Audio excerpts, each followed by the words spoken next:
Warner Brothers for sponsoring this video. If I had a time machine, I would definitely want to go back in time to the Wild West. But after watching this movie, you realize real fast how dangerous it was. No. I love this movie because it had love and romance. Lieutenant, there's no reason for you to stay here. And here you are. But also death. What you build, they will burn down. You know, the story's infused with the reality of the historical events that happen. All I'm trying to do is get as many of us as I can, as far as I can. Trying to take over the West and find what's home. You and I are standing guard in one of the last great open spaces. And at the same time, you have people that are conflicted about what is theirs and who owns what first. I will take from you until you are wiped clean from this land.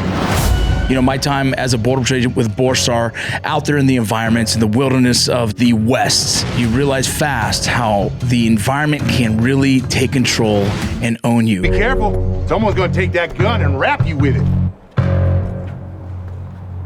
What? We talked enough. Yeah, the West was a wild one for sure. What do you want to say? You guys go check it out and you'll love it.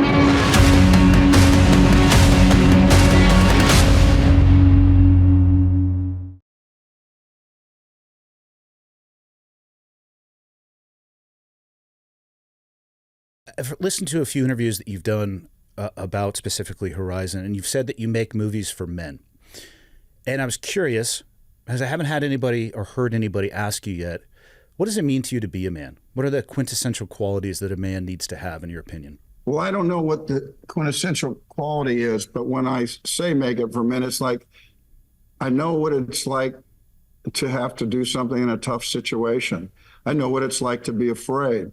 I know what it's like to have this thing. And so what happens is I want to try to project, if I can, how I think a man behaves, because nothing bugs us worse than when somebody is acting up there and they're doing something, you know, that's really contrary, that I haven't put you on the horse with me.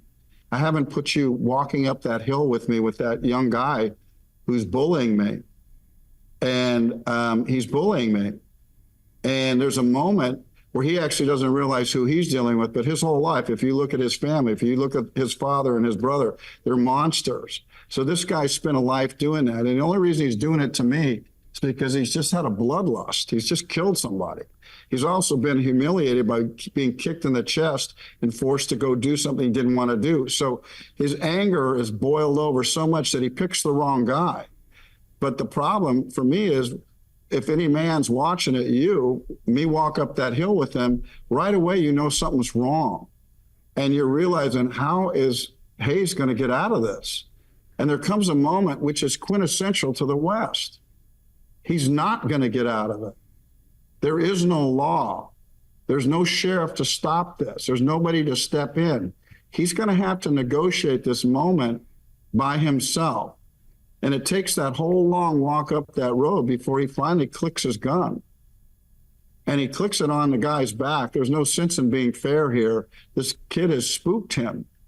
And so when I say I make a movie for a man, I'm thinking I'm making sense to you or to anybody else watching. That's what I do. It doesn't have anything to do with being fair when your life's threatened.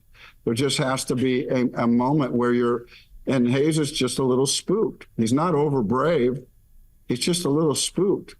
He has killed. It's not his first instinct. This kid, that's his first instinct. So I make him for men, but the thing I do is I try to make sure there's great women in my movies that have a nobility, that have a vulnerability.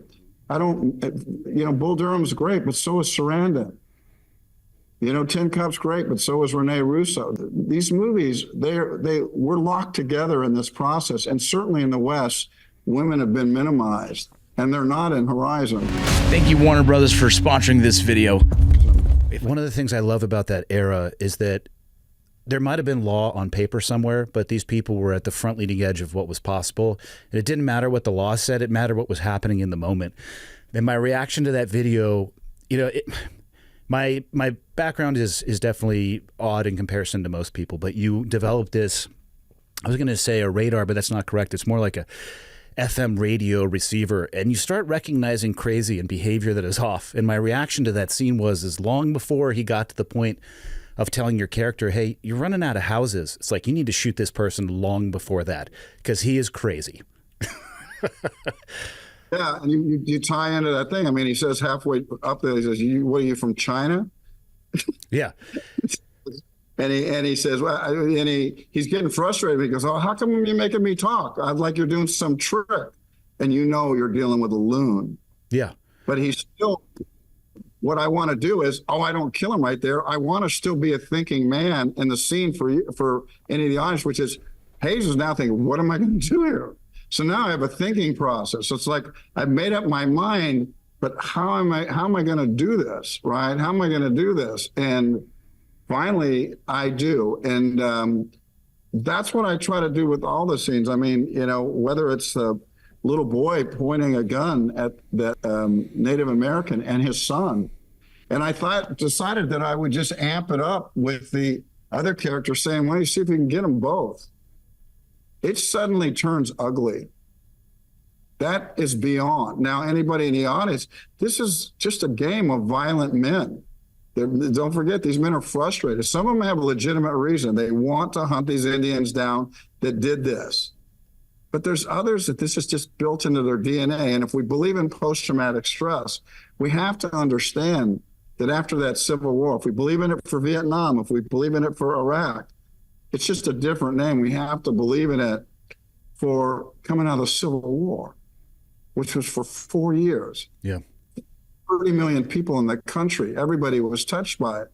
So you had guys with sociopathic tendencies, with post-traumatic stress tendencies, or also built-in psychopaths that figured out in the West that if they wanted to take something, it was just a matter of taking it.